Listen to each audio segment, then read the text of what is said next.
Welcome to the Legends of Lanimora Podcast. I'm your Dungeon Master, Nathan. With me this evening, I have Emily. Hello. And that's it. That's it. We're doing a very special episode after we recorded the last episode with our special guest, Lane. Thank you so much, Lane, again, for being on the show. I realized after the last episode that Drew might have some soul-searching type stuff to do after seeing her mom for the first time in over a decade, at least, right? Drew has feelings. Yes, Drew has some feelings, for sure. Yeah, so we're just like we did with Saf earlier on in the season, we're gonna do a little one-on-one episode to fill in some of those gaps. So, let's see, I don't know if you want to do a quick recap of your relationship with your mom, Drew and Leandria. Yeah, so if anyone's interested to hear more about Leandria, obviously you can listen to our Into Depths and Darkness prequel campaign, which you can get on our website. It's fantastic, and you definitely get a lot more background into these characters, but essentially, Leandria... Website is novistudio.io. Yeah, that one.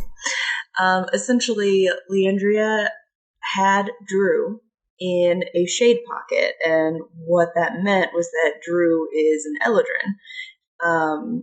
That's kind of Drew's whole origin story, is that she's been hiding the fact that she's an Eladrin, because the Eladrin, since they are weird and born in shade pockets, people want to do experiments on them to figure out why that happens. Her mom let her know that, and so they kind of ran together, kind of on the run most of her life. Eventually, Drew came into the catacombs of... Sorry, what was it? Where did we start? Birth. Ilar's birth. I did the same thing last episode. Now I don't feel so bad now. Yeah, so Drew and her mom were in Ilar's birth. Drew found the catacombs and found all of these old books on necromancy and things that don't really exist and are not possible, and so she thought that was neat, and so she stayed, and her mom kind of went, but she would hear from her about like once every couple years. Elves live a very long time, so not hearing from her mom for a long time is not weird, and so it's not much of it. Had like a couple years pass, it's like a couple months, it's not really weird, except this time, the last time she heard from her mom was it? How long was it? It's been 10 years. 10 years, which is weird, because usually it's like maybe the longest they had gone before that is like maybe 3 years was the longest. At this point, it might be 11 years, actually. I'm thinking about the timeline. I was like, yeah. So yeah, like 11 years, she hasn't heard from her. And so she has started to think that maybe something's wrong, but she's been kind of too scared to look, considering who she is. And she didn't think she would be able to get very far. But now she has a group of friends who are trying, and now she's realizing that her mom was on the mission, that they were looking for Dr. Milo. She realized her mom was on the same mission a while ago, and so she's been questioning what happened to her. Kelvin alluded that she was dead. However, in our previous episode, we were infiltrating... cave? Was it a cave? It's been a minute since we recorded. It's for our viewers at home, it's been almost 2 months since we recorded the last episode. But you infiltrated the newly under construction Temple of Depths and Darkness. That's right. Beneath Ada's bounty. That's right. And Ada's bounty. And I saw my mom there. And it didn't look like she was under any kind of influence. It didn't look like she was in distress. And she seemed to be helping Sir Lesfay. Mm-hmm. Yes. She seemed to be helping Sir Lesfay while she was struggling with the vision she was seeing or something. And she seemed to be very kind to her and helping her, which was uncomfortable, I guess. And and then we left. I was able to write a note to her, and I think I did something. I wrote like a phrase that we always used. You wrote a symbol on a piece of parchment that Lily, Lane's character, was able to get up and put in her line of sight. That's right. Into Leandria's line of sight. So hopefully she knows I'm here. That's all I can kind of hope for. But besides that, or like remembers me or something, like, but besides that, she has no idea what else is going on. So she got the note or the symbol to her, and then she left. And so Drew has a lot of feelings about this because there's like a lot of questions. Like, if her mom is of sound mind, why has she not reached out to her? Like, is she not allowed to? It doesn't seem like she's being held against her will. There's a lot of questions. Yeah, there are. So this symbol that you would normally have left for Leandria, this communication that the two of you have, I imagine it's pretty secretive. Kind of like a language between mother and daughter situation. Yeah. Have you ever seen Gilmore Girls? Do you have like 2 hours to talk about it? Anyway, thank you all so much for listening to the Legends of Lanimora podcast. There's a whole Dilly and Dally episode about it. 2 episodes, actually. Go listen to that. Anyway, yes, it's like a secret mother-daughter language, yeah. Okay. And so I imagine that Drew and Leandria could kind of speak back and forth with different symbols and stuff, and other people wouldn't be able to understand it, but you could also do permutations of it as well, and convey different messages and all that kind of thing. Yes. So what is the message you were trying to convey with this symbol? I want to say when Drew and her mom were traveling around, they would often like get separated like on purpose. Like, one of them would go forward, like the other one stays back to do stuff in the woods. I don't fucking know what you do in the woods. But one of them has to stay back for some reason, or they have to split. Well, I'll go this way, you go that way. We'll meet in this city. They always had a symbol that meant like, I'm here. So that when I would come into the city, I would just look around for that symbol, either like scrawled on the outside of a building, someone's house, if I was looking for someone's house, or if I knew she was staying in an inn, I would just look at all the inns until I found the one with the symbol on the outside. And that just meant I'm here. And so I thought the best way to convey something to my mom was to say, I'm here. So that's what I did. That's what it says. It just says, I'm here. Okay. So when you have that symbol, when you would get to wherever you were in the city, you would be looking for that symbol on like inns, taverns, normal places that you all would meet up then. Yes. So this is something that you're going to be putting up wherever you're kind of staying to kind of indicate that you're here. Mm-hmm. Okay.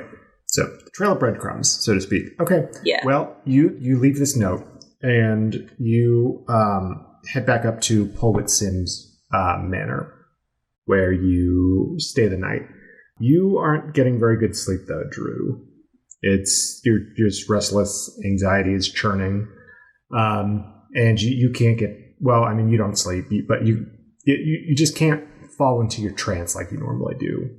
Your mind is elsewhere. My normal 4 hours. I can't even go for 8. It's wild. Yeah, you try and get like maybe 20 minutes of trance in, and it's in your trance-like state. It's just, it just immediately brings you out of it with all the thoughts that are going through your head. So it's nighttime in Polwit Sim's manor. All the fires are out. All the candles have burned down.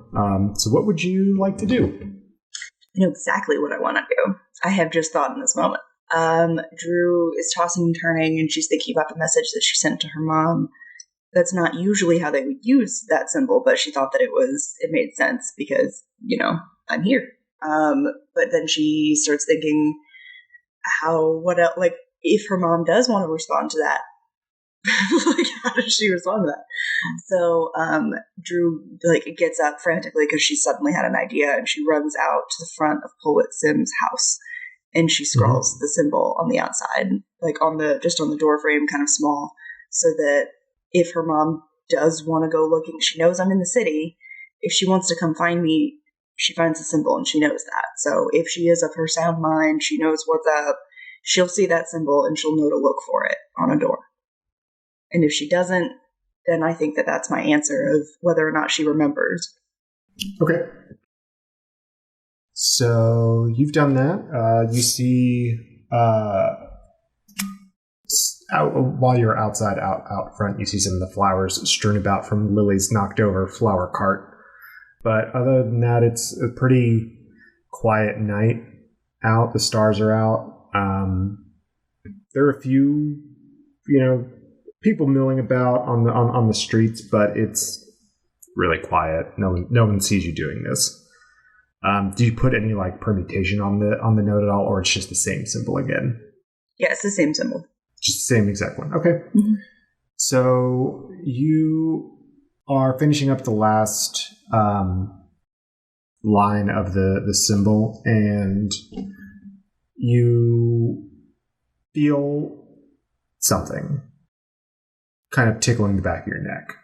Not physically, but mentally. Turn around. There's nothing there. Ooh, hate that. Don't like that. Can I roll a perception check? Please do. I have a 17 passive perception, by the way, just so everyone's aware. Yes, thank you. Welcome. It's a dirty 20. You look around and you see that there are some. There's a raccoon up in the tree. You kind of investigate. You look at it. It looks at you, and it kind of goes back to what it was doing. But as far as things that are moving go, there's nothing really around you in this immediate vicinity. Mm-hmm. Don't like that. I'm gonna say quietly out loud, because this is exactly what Drew would do. Lily? I know that she's not here, but she's gonna be like, Lily, I swear to God, if you were out here, please don't freak me out. I have got so much stuff going on, and I am so freaked out right now. Please do not. You don't, you don't hear anything in return. I didn't think she would. That's when I get Lane back on the call and surprise. No, you don't. You don't hear any response. There's no one lurking that you can see. Okay. The feeling has passed. Okay. Okay. Well, I think in Drew fashion, she's gonna go inside and make some tea. Okay. Because I can't go anywhere. If she's gonna find the house, I gotta be here. So I'm gonna go inside and make tea. Okay. You go inside, and do you light a candle? Do you have all your...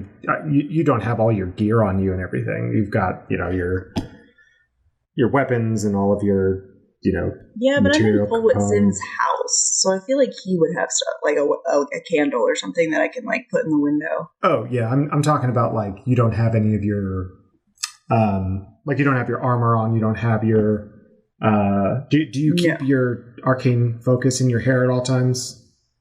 Or do you take it out at night? I always have it in. I think someone took it from me. Did I get it back? You have an arcane focus. Yeah. It's in my hair. Yeah. Someone took it from me at some point. I just didn't remember if I got it back. I think you're thinking of at the mid-season 1 when you were all stripped of all of your gear and stuff, but your arcane focus wasn't taken from you at that point. Okay, I got it back. Okay. You don't carry your grimoire around with you either, do you? No, but I will say I do have some warlock bullshit. Conjure weapon. I can conjure out of thin air it's a dagger, I think. We talked about it. Yeah. Okay. Cool. So I always kind of have a weapon in the air. Yes. I forgot that you went Pact of the Chain. Yes.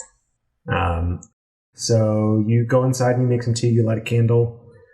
It takes a little while for the fire to start going, but your tea is brewing in no time. You're sitting there in this empty house, except for your adventuring party.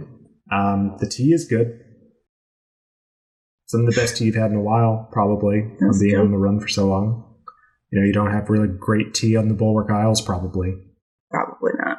So you are sitting there drinking your tea, and you're almost to the bottom of your cup, and you feel that sensation again.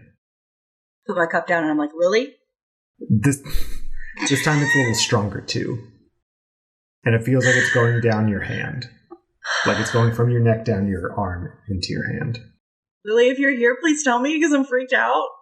I'm serious. There's no response. Oh, God. Okay. Can I look at my hands? Are my hands weird? Yeah, you can look at your hands. Okay, are my hands weird?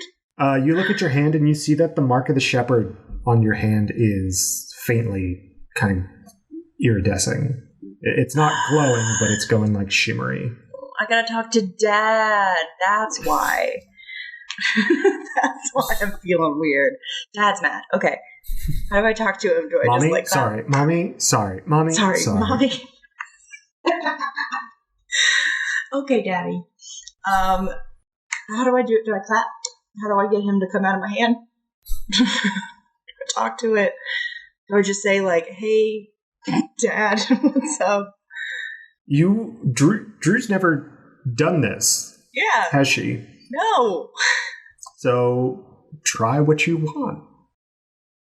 I'm gonna hold my hand up and I'm gonna look at it, and I'm just gonna be like, "Can I help you?" There's no response. Nothing? Okay. Nothing. I'm gonna stand up and be like, and look up around me in the air, the ether, and just kind of be like, "Hello," and wave my hand around. Hello, we have a business deal, and I think you're trying to talk to me, and I honestly have some questions of my own. This would be super great. Do you have a minute? Dad? You, with your passive perception of 17, hear a soft thud in the next room, where you know that you've got some of your gear. Okay, I'm gonna go in there. Okay. Check it out. You go in there, and it doesn't look like much has changed from when you left this room. I imagine this is not the room that you sleep in, but this is like just kind of where you all plopped your stuff. Yeah. And so you see that your grimoire is sitting on the table open. I gotta get my scary book out. You're right. Okay. I'm gonna take the book out. Is it flipped to a certain page? It is. How much have you done with your grimoire up to this point? Because you've got like a few spells in it, but is this where you have been taking notes? Because you made this yourself. Yeah. So it's my scary book. I don't remember. I can do something. Didn't we decide it can do something? You can do a few spells with it. Yeah. But you have to charge it with souls, and remember, that's right. It is fully charged. My soul book. Your soul book. Okay. Your soul-bound grimoire is what I called it. That's right. Yes. It's much nicer. Yes. I think I've been doing a good amount of work with it, just because Drew's very excited about using souls to do stuff. Mm-hmm. So, yeah. Yeah, there is it is open to a specific page. Right. I imagine that you've been taking some notes recently, probably on your trip up here to Ada's Bounty.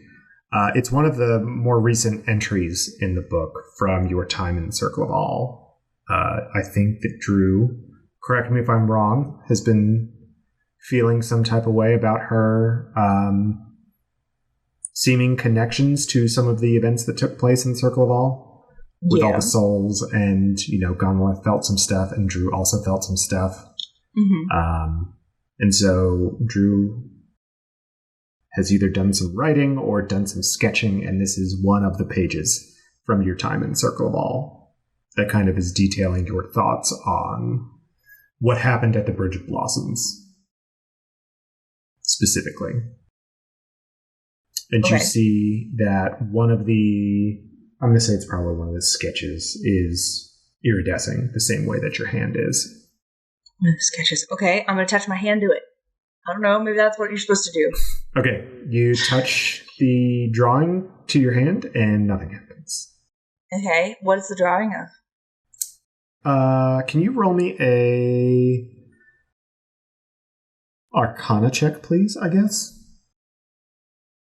Arcana. I feel like people are going to think I'm lying. That's another dirty 20. 16 plus 4. Okay, that works. So you are looking at the drawing, and it's a drawing of the tree. Okay. But you're looking at it, and you are kind of looking at it kind of for the first time, it kind of seems like. You get that vibe off of looking at it right now as it's iridescing, and you're looking at it, and it's not the tree. It is the tree, but it's not the tree. And you see the drawing kind of change in your eyes. The drawing itself isn't physically changing or altering, but you are, like, your understanding of it is unlocking as you're looking into it. Like sometimes when you look at something and you're like, is it a vase or is it two people or is it a loaf of bread or a duck? Okay. Yeah.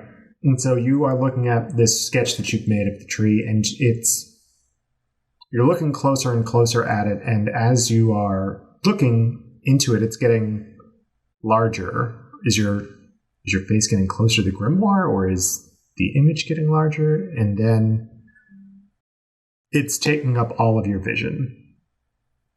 And you blink, and you're in the void again. In the void? In the void that you haven't been in since you met the shepherd the first time. Aha. I'm in his office. I made it. I did it. Do I look around? Is it dark? It's not dark. It's not light. It's just nothing all around you. You don't see the tree anymore. Okay. Does my hand still have the thing on it? Is it still glowing? You look at your hand, and it is normal now. It's back to normal. But it still has the mark. It still has the mark. Okay. I kind of look around, and I'm like, hello, friend, business partner, boss? I have a few questions that I would like to ask of you, please, sir, liege. What do you call? I don't know what he is. Drew does not know what this thing is, so she does not know how to address with respect. You hear a voice in your ear that says, It's been a long time. Does it sound the same as the shepherd before? Yes. Okay. And no. Why are you like this? Okay. Oh. Yes, it has been a long time. I did not know we had to talk to you again. You've grown in power. Yes. This is good. Typically, I don't talk to my underlings much. Only person who's allowed to talk to Drew like this, by the way. Only person. Seriously. Okay. Something's changed about you. Yes. You have questions. I may have answers. Okay. Correct me, so help me out of it for a second. Correct me if I'm wrong, but I want to say last time Drew talked to the shepherd, she did ask about her mom, and he did not seem interested at all in helping her with that? Or am I misremembering? Roll me a history for Drew. Okay. Drew can't remember anything. That one's only a 19, 15 plus 4. You got a nondescript answer last time when you were asking about Leah and Trio. Last time, you also remember that there were a lot of tendrils, and it was kind of scary, like horrific, the last time you met the shepherd, and now it does not feel like that at all. Okay. Okay. I do have questions. Mostly about, how I'm growing in power. We visited the Circle of All, and there was a very large loss of life. And I felt that. Like, in my body, felt that. And then I was able to take that energy and use it. Thoughts. You're doing your job. You fed the souls to me, and I granted you some of the power. Are the souls safe? Yes, all souls are safe with me. Even though I use some of them for for reasons? Like, does that hurt the souls? No. Okay. You use They a still get to portion go of the with you. power. Okay, it's just like the energy generated kind of thing. Yes. If you were to be sciencey about it. Okay. I was able to see my mom. I know that she is alive. I don't know how alive she is, really. I don't know if she remembers me. I don't know if she knows what she's doing and knows that she's helping a bad entity bring about the end of the world or something. I don't know if she's aware of any of this. Do you know? There's silence for a while, and you're just kind of floating in the void. And you hear, after 2-3 minutes, Your mother's soul is not with me. Okay. So either she's safe, or she's in great danger. All right. I will tell you that you and your mother's souls are intertwined. Are all parents and their children's souls intertwined, or is this special? I cannot say if it's special, but it is different. I have, on the topic of special, I have a separate question.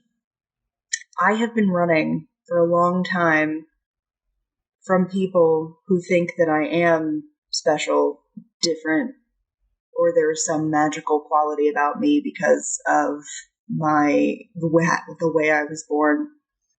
And the reason I run away from them is because the way they want to find that answer is not very pleasant. But I have to say I do have a kind of gross curiosity. Is there something special or different about me, my soul? there's silence again. And the shepherd says yes and no. Can you elaborate? Your soul is one that has a long lineage. There's silence. And that lineage will go longer than you. So, is it that I'm connected to other Eldrin?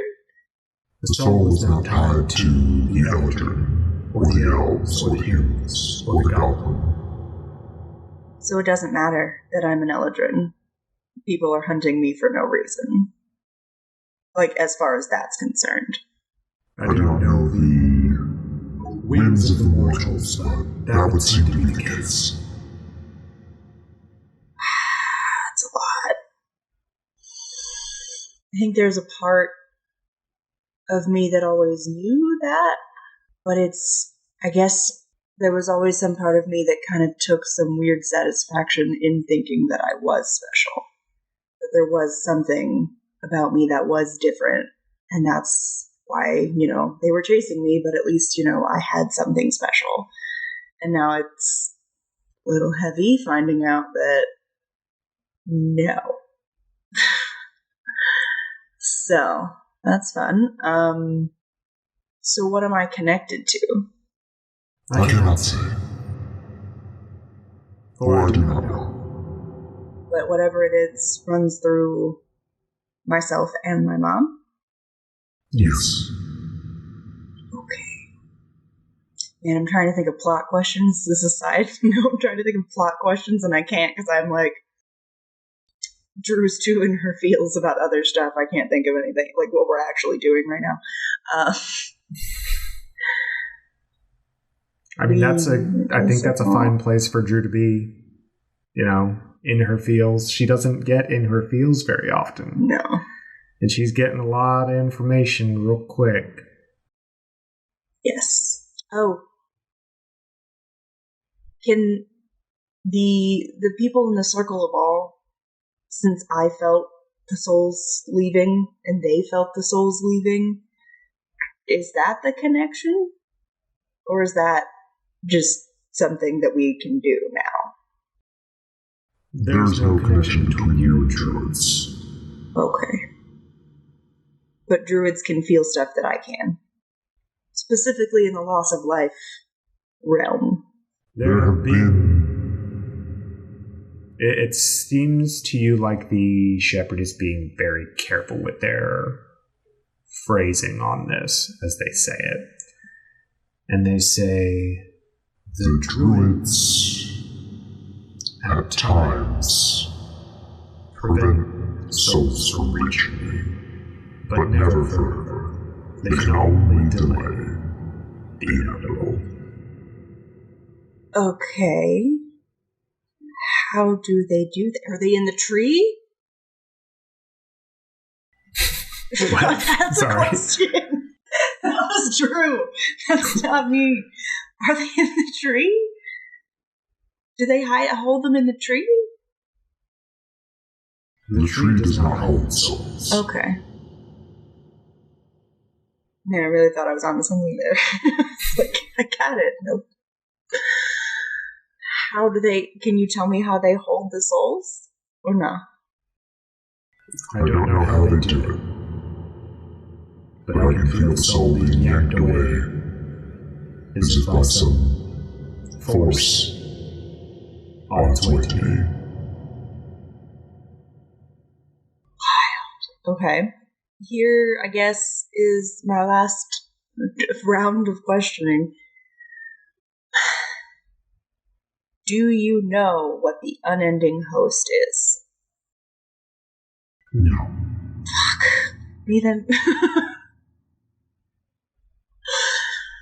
Why are you gonna give me access to a patron deity and that this deity cannot even tell me?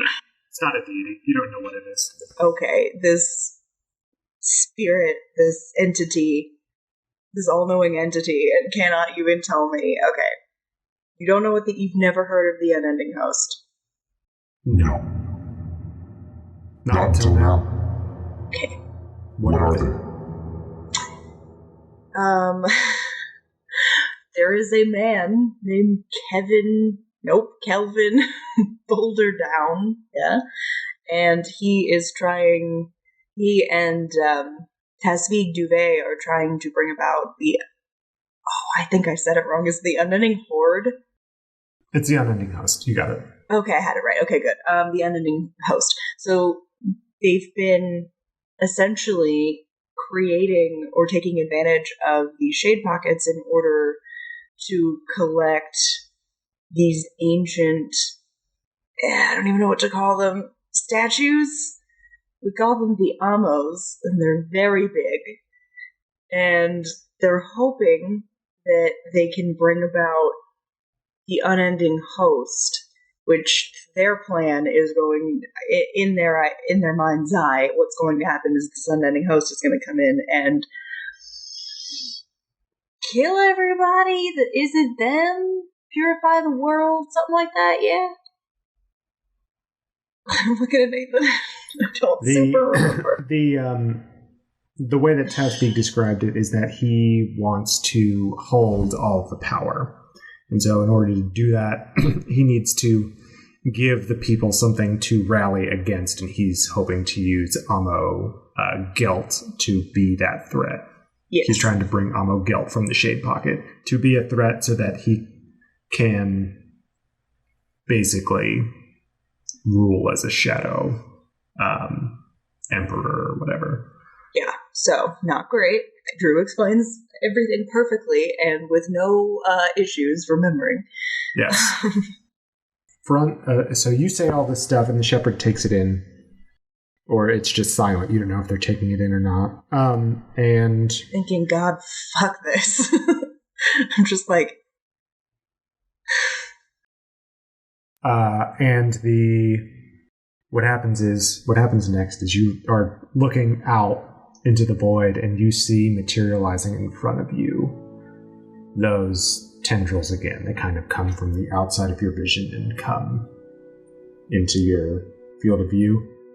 And then there's a smoky vapor-like substance that comes around them as well.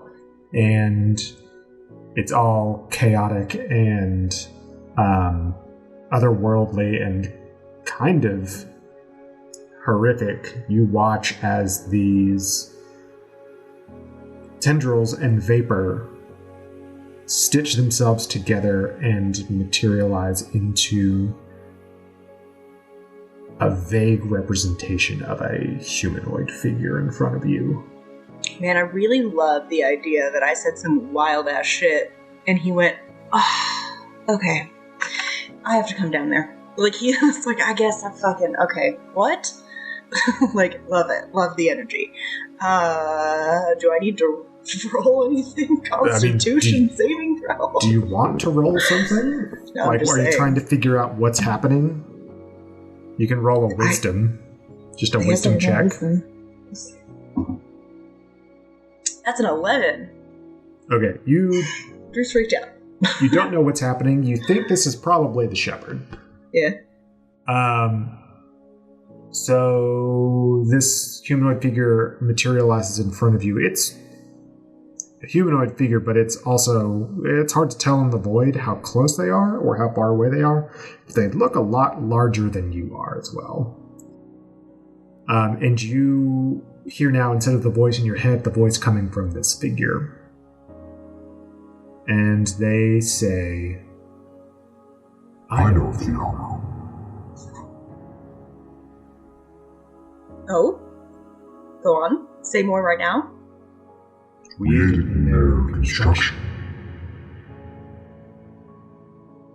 What? We? And the shepherd, as you say, we kind of offers their hands, like, as if to say, looking all around and saying, like, we. And you see now, for the first time that you've been in the void, that you're not in a void. And you can kind of pick out, as if you, when your eyes go fuzzy or like it goes TV static, when it starts to clear up, that's kind of what's happening to you. It's clearing up. The shepherd gestures all around and you can see now there are shapes floating in the void. And you come to the realization that you're not in a void. You are with and amongst souls. Oh my god, is this like the Hades River thing? Am I in like the pool? Essentially like the same like vibe? Same vibe, except it's all over and not just you're standing in a pool. I'm so excited! What? What? Okay. Jeez. This is gonna sound really gross and weird. Do I recognize any of these people? No, you don't. You don't. There's not like I can't get that close. It's like I just kind of see.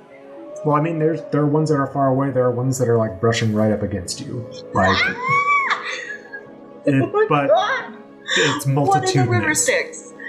Multitudinous. Wow. Okay. I imagine Drew's a little overwhelmed with this information. But can I touch him? Is that weird? Is it weird? They're touching you. They're touching me. What? Can I like reach my hand out? Yeah, reach your hand out. Nothing. You don't even really feel them. Does my hand just like pass through? Yeah, your hand just passes through. You don't disturb them. They don't disturb you. Type of situation. Like you've been. Holy shit. In this whole time, and they've been all around you, flowing through, brushing up against, all that kind of stuff. Okay. So I'm gonna say, God, what's the name of? I want to say artificer, but that's not what I'm thinking of. Who built the orbs? The Scriveners. The Scriveners. They're not around anymore. Mm-hmm. Okay, Correct. I'm gonna be like, were you one of the Scriveners? I am not the Scrivener. We worked with them. The souls of the dead worked with them? Like you and the rest of the dead worked with them? Sorry, I'm just trying to be clear. Not directly. However, inside each Amo is a volunteer. One that chose to go back to the realm of the living. Okay, so Amorpheric is like a person, or was a person, and now he's Amorpheric. Correct. So let's say Amorpheric gets hurt, the soul goes back to you. Does the same soul come back, or is it like different souls? Or like, nah, that they're just back and gone. Ferric's soul will come back to me. Okay. I'm just thinking because when we out of character when we lost the twins or one of the twins, now I'm like, oh gosh, those were people. Those were I'm not the shepherd right now. Those were not Amos. I thought they were. They were relays that were animated relays. That's right. Okay. You don't know. We haven't lost any of the Amos, right? You have not lost any of the Amos. Okay. The only thing that you and party think so far, or the impression that you're under, is that Amo Gelt has been corrupted. Okay. So my next question, do you know where we can find Amo Gelt? Or do you have a way to contact him? I cannot contact the Amo. But I may be able to help you find them yourself. Bad. And you realize now that the shepherd shrinks down to your size. Oh, thanks, man. It was a lot taller than you even thought. And they wade through, the souls swirling all around them and walk to you. And so cool. I want art of the scene so bad. They put in they grab your hand, and when the shepherd touches you, it feels simultaneously like an ice bath and like you've opened the oven door to look at your bread at the same time. Like the sensation on your hand. Wild. With a little bit of pins and needles thrown in there. Wild. Okay. And they hold the hand that has the mark of the shepherd on it. And they place their other hand, quote unquote, on top of your hand on top of the symbol. And they pull the hand that's on top of the symbol up, and out of the symbol is now an amulet that looks identical to the one that you touched. Cool. And they say, This will lead you to what you seek. Got it. Put it on. I got a pretty necklace now. Am I allowed to wear it? Or is it like keep it in a box kind of amulet? Like, what kind of amulet are we talking? Well, it's just the amulet itself. It doesn't have like a chain or anything on it, so it's just like the pendant. Oh, it doesn't have a chain. It's just the thing. Yeah. Okay. Never mind. Okay, well. Okay, we will take this, and we will see if we can find Amo Gelt and see if he has been corrupted. Fingers crossed he has not. Quick question. Do you know where the other ones are? Can you help us find them? This will help you find any and all of the Amo. Hell yeah. Okay. Hopefully we can help them, like you did. This is the hour they were created for. So, is Lord Bearfront. Yes, I will do that. Yes, sir. Drew is like giggling, like she's like excited, but she's nervous. Like she's like, there's a lot happening. There's souls surrounding her. This is something that she never thought she'd experience, or like that it really existed. Because if our audience wants to remember in Lanimora, like this is not something that is believed in or happens. Like the living and the dead do not cross paths again. So like this is very weird and fucked up. But Drew is excited because this is something she always believed to be true in her soul, and like seeing it is like really cool. And seeing that it's possible to blur those lines between life and death is very like interesting to Drew. So she's kind of panicked, kind of freaking out right now. She's got an amulet. She's gonna be like, okay, last question. If I have somebody I really want to kill, can you just do that for me? Or like, is that not the relationship we have? No. Okay. Not yet. But you can always send them to me. Bad. At this point, the shepherd kind of unforms, I guess is the best way to put it. Okay.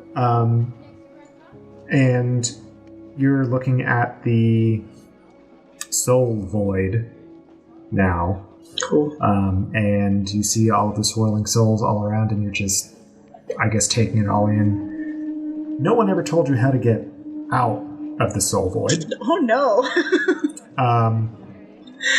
You, with your passive perception though, you hear like a zzz, zzz, zzz, zzz, zzz, zzz. Like an alarm? Like a phone alarm? Yeah, like it's like a vibration. Like of something vibrating. Okay. Zzz, zzz, zzz. It seems like it's coming from like down and to like in front of you. Okay, I'm gonna follow the noise. Okay, you follow it with like your eyes. You can't really move. Yeah. But you look down with your eyes and you see floating there in front of you is your sending stone, your sending shell. Ah, pick it up. Yeah. Okay. You pick it up and immediately, as soon as you touch it, you're back in Poet Sims Manor. This is very Tom Riddle's diary. Fuck J.K. Rowling, but I love it. I'm very into it. On the other side, you hear, "Hey, Drew, you, we found Fira, and Is this Agamir? Yeah, Reg is cutting a deal with some merchants, so the Harbor Coast is good." Fucking okay. This isn't like it's not like a phone call. It's just like... it's like the 25-word message. I hope that was 25 words, but... Okay. So that's just what brought me back. Is it still nighttime? You look out the window and it is now dawn. Okay. You don't know how long you were in the soul void, as I guess I'll be calling it now. Yes. Love it. Yes, please call it the soul void. You don't know how long you were in the soul void. You see that the fire from when you had boiled the water for tea is now just embers. Your tea is cold. That sucks. You were done with your tea for the most part. But, it seems like you were in there for a few minutes, but in the real world, it was hours. Okay, I'm gonna stand up. Do I feel weird when I stand up, or I feel normal? Nope, you feel rested, actually. Ooh, cool. That's fun. Love that. I'm going to, just as a last-ditch effort, she's gonna go kind of like stand on the steps outside just to see if her mom's gonna come. That's all she wants to know. Like, she's so concerned, but she is going to, while she's like pacing, waiting to see if her mom shows up. She's going to take out and look at the amulet. Okay. So you look at the amulet, I imagine, because it's still in your hand when you come out of the soul void. Yeah. It looks, identical. It looks like stone, just like it was when you touched it, almost a year ago at this point. And you realize that you no longer have the mark on your hand. I don't have the shepherd mark anymore? You don't have the shepherd mark, but you have the shepherd amulet. Oh, mark turned into amulet. Okay. Mm-hmm. Does that mean I still have all my warlock stuff, yeah? Yeah, you've got all your warlock stuff still. Okay. I was like, I didn't know if that meant he was leaving me. It's like, no. Okay. So you see that you get a length of cord or a length of chain and you fashion it into a necklace. Mm-hmm. Yep, it's got a loop for it, so easy peasy. Yeah, necklace time. And you put it on. You step outside the door. And the first thing that you realize is that there is a piece of paper pinned or nailed to the door. I'm going to see it. I'm going to open it. Okay. It's folded over. You open it up. And in the same script that you and your mother use, it says, "Who are you?" And that's where we're going to end this week's episode. Oh my God, I'm going to cry. I don't know what that means. Does it mean she doesn't remember me? Or does it mean that she thinks I'm like impersonating somebody? Oh my God. Oh my God. Okay, I hate all this. Okay. Thank you all so much for tuning into the Legends of Lanimora podcast. I have been your Dungeon Master. If you want to reach out, we're going to do a truncated version of our normal sign-off thing because I don't have the document that has all of that stuff. I made Emily really sad. I'm sad now. I think it means that she doesn't remember me. I'm sad. I'm sorry. If you'd like to learn more about Legends of Lanimora and Novi Studios, as well as our other our sibling podcast, City and Snow, What's What with Dilly and Dally, talk show with Emily and Nicole from the Legends of Lanimora podcast, and Let's Talk About It, another talk show with our very good friend Lex. Feel free to head over to novistudio.io. You can also catch us on Twitter at novi_studio. You can find me at _squidtoaster on Twitter. And Emily? You can find me at Neurotic Good. Yeah, so we do some stuff on Twitter. I thought of a tweet today. I might put that up. But anyway, you can also check out our shop. We've got artwork up there, as Emily mentioned at the beginning of the episode. We also have the Into Depths and Darkness prequel campaign, which you can catch Emily playing Leandria on. Very different than Drew, if you're curious. I am my own mom. Yes, she is her own mom. So, also we have been partnering with a new shop, Divergent Minds Club. So be sure to go check them out. What is their... I think it's divergentmindsclub.com. Yep, it is divergentmindsclub.com. So go ahead and check that out as well. Do you want to talk about the products that they sell? Yeah, sure. They sell stimming jewelry for people who have ADHD, ASD, anything that requires you to fidget with stuff. It's fidget jewelry. So they have pendants with chewy beads if you have an oral fixation, or earrings that pull back and forth, just things that are meant to be fidgeted with so that they won't, wear out over time. And yeah, I've gotten some. I know that Nicole has gotten some, and we already love it. So go check it out. And 10% of profits go to a charity. Yeah, we should have the information for the charity and that shop as well up on novistudio.io here soon. So be sure to check that out. Mm-hmm. And also the creator, Piper, is on TikTok. Go and follow her at Pipsicle. Pipesicle. I think it's Pipesicle, but I say it Pipsicle in my brain. Pypcicle. Yeah. So go ahead and check out what she's doing as well. So what else do we do for sign off? I think that's really it. I think we did more than we usually do for sign off because there's only two of us. Yeah, well, That's what we get for not having a script. Anyway, thank you so much for tuning into Legends of Lanimora Podcast. I had a great time DMing. I hope my players had a great time playing, and I hope that you had a great time listening. I forgot that bit. Until next time, let's be legends. Let's be legends. Fuck you, I got it. Bye.